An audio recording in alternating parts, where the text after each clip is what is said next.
All right, we wanted to give you an update on the aftermath of Hurricane Melissa down in Jamaica. The news has been kind of pouring in the last couple of days from the resorts as they go and assess the damage and figure out what they're going to do. So here's kind of how that's all laying out right now. All of the Hyatt inclusive resorts, they're all clustered in the Montego Bay area, so they're all kind of equally hit with about the same amount of force. So we've seen footage from Secrets St. James, Secrets Wild Orchid.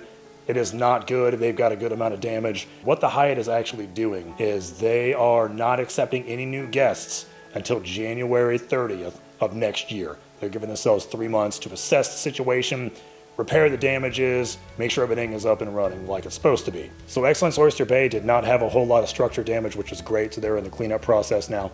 What they're doing is if you have a reservation between now and November 15, you can go to one of their sister properties in the Dominican, Excellence El Carmen, Excellence Punta Cana. They'll shift you over there. You just got to move your flights, things like that around.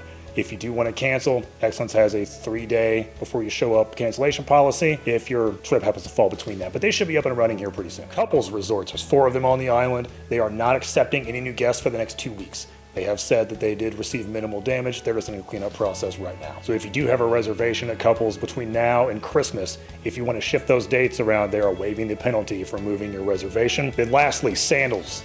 So Sandals resorts, there were 7 of them on the island. Sandals South Coast was right in the path of the eye wall. They sustained a lot of structure damage. It's going to be an unknown amount of time before they get that place cleaned up, ready to have guests again.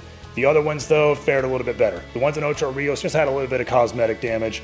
Montego Bay and also Negril, they're kind of getting that worked around. But I do believe the ones in Ocho Rios should be ready to have guests here anytime. All right, and then lastly, if you are considering canceling your reservation, consider just moving it a little bit. You know, tourism is the #1 industry down in Jamaica. The tourism dollars really help drive their economy. They need all the help that they can get. So if your trip is 6 months out, 8 months out, everything's gonna be fine by then. They'll have everything squared away. If your trip's coming up pretty close, just maybe think about delaying it a little bit, you know, kind of look at some options. If you want any more information, you have any questions, drop a comment down below, shoot us an email, shoot us a DM, whatever you need. Thanks.